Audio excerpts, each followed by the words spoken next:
Mr. Ibrahim Magu may remain as EFCC's boss despite Senate rejection.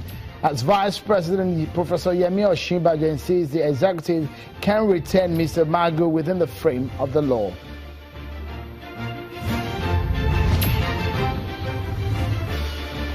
And with the spate of recent raids and monies discovered by the EFCC, we analyze the latest development on monies discovered and the whistleblowing policy.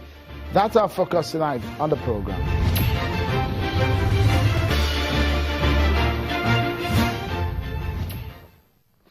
Many thanks for staying in, everyone. Thank you for joining us on Politics Today on Channels Television. I'm Seun Okinbaloye in Lagos. Let's begin tonight's conversation of what is a very serious matter of concern for everyone. But let's serve you with some of the top political stories we're following for you.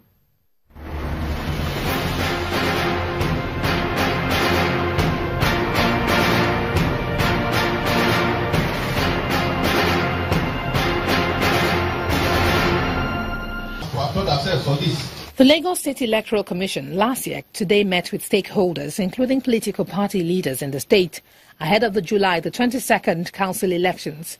Justice Ayotunde Phillips, the new LASIEC chairperson, says there won't be the use of card reader machines, as it is not provided for in the Lagos law. She also puts the budget for the election at 2 billion naira. We have a budget, definitely 2 billion. The national chairman of the People's Democratic Party, Senator Ali Modu Sharif, has accused the Ekiti State Governor Ayodele Fayose as the only people-controlled state who is stirring up crisis in the party. According to Sharif, his administration has so far enjoyed the support of 29 states, including Ekiti, out of the 36 states in the country. He commended the Southwest Party chairman and their members for rallying behind his leadership. The national chairman was speaking to newsmen while on a visit to the PDP party secretariat in Calabar, the Cross River State capital. All the trouble you see here in PDP is Fayose, and he's alone. If he wants to leave the party, he will leave alone. And speakers of the state houses of assembly across the federation have agreed to grant autonomy to the National Union of Local Government Employees of Nigeria. This comes on the heel of a protest by the National Union of Local Government Employees in Kwara State to the State House of Assembly, demanding for political, financial and administrative autonomy. When your issue appear before the House of Assembly, we are going to support your request. We are going to part of those who will grant you.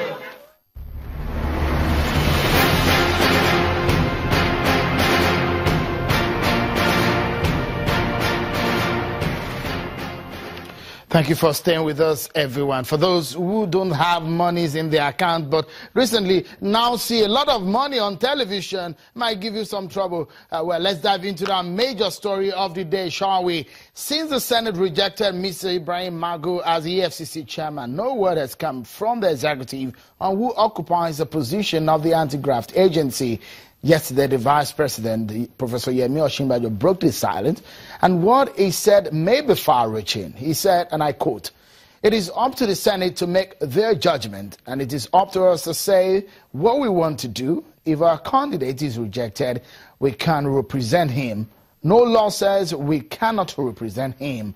I agree with Mr. Falana that there was no need in the first place to have sent Magu's name to the Senate, but we did so and it was rejected by the Senate. But I believe that it can be represented. I don't think there is anything wrong about the fact that Senate has rejected him.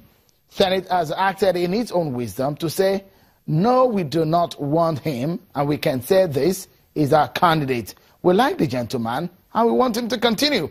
End of quote. The Vice President, Professor Yemi Osinbajo, I beg your pardon. What is the implications of these? And one thing that takes our attention again is the recent monies discovered by the EFCC in people's homes in some part of Lagos, in Ikoyi, in some part of Ikeja. And you might be seeing some monies that you have perhaps not seen in your entire life in terms of cash. And you see it stacked up, and I mean, people's wardrobes and lockers have been, monies have been discovered in this. And one will wonder, where are these monies coming from? Let's get a sense of all of this, shall we? Chief Dan Uwanya, a legal practitioner and a former national chairman of the Labour Party joins us from our Abuja studio, and here in Lagos, a former spokesperson to General Buhari when he ran as a CPC presidential candidate, is also the spokesperson of Afenifere Yoruba socio-political group, joins us in Lagos, Mr. Yemi Odumakin. Many thanks, gentlemen, for joining us on the program. Let me quickly begin with you, Chief Unwanyawo. Must Mr. Ibrahim Magu be the EFCC chairman? The question will be, what is the fixation about Mr. Magu? Since the Senate rejected him, can't we get any other person to fill that office? Or is it a case of, that's the best candidate we have in the land?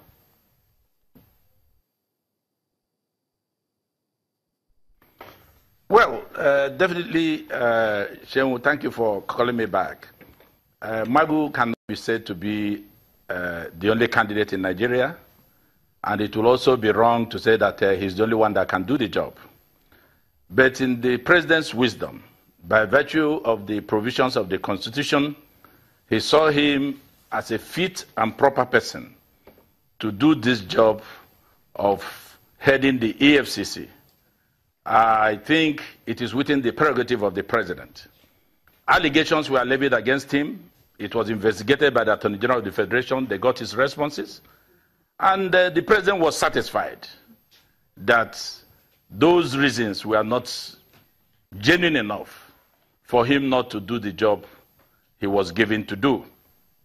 It must also be stated that you don't destroy a man and you push him away because there are 170 or 180 other Nigerians that can do the job. If the Senate had succeeded with their collaborators in government, one would have said, you have destroyed the man's career. I am a firm believer of do unto others as you want them to do unto you. You don't destroy a man because he has not compromised his office. You don't destroy a man because he has refused to do deals with you. I am convinced, and that was why from the onset I kickstarted this struggle by writing to the Senate to screen Magu when they decided to put aside the letter of communication from the president. You can see what has happened in the past 1 week.